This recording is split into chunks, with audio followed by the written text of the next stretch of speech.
সময় এসেছে শীতকে বিদায় জানিয়ে বসন্তকে স্বাগত জানানোর। বিশেষ করে গ্রামাঞ্চলে প্রাচীন রীতি মেনে তেরেয়া পালন করে শীতকে বিদায় জানিয়ে বসন্তকে স্বাগত জানানো হয়। কিন্তু আধুনিকতার সাথে সাথে গ্রামগঞ্জে এই তেরেয়া পালনের ছবি এখন প্রায় বিলুপ্ত।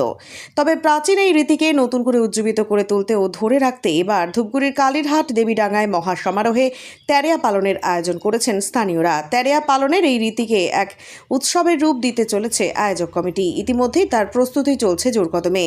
কমিটি সূত্রে জানা গিয়েছে, বৃহস্পতিবার ধূপগুড়ির কালীরহাটের দেবীডাঙ্গা এলাকায় দেবীডাঙ্গা সহ বিভিন্ন গ্রামের মানুষরা একত্রিত হয়ে এই রীতি পালন করা হবে।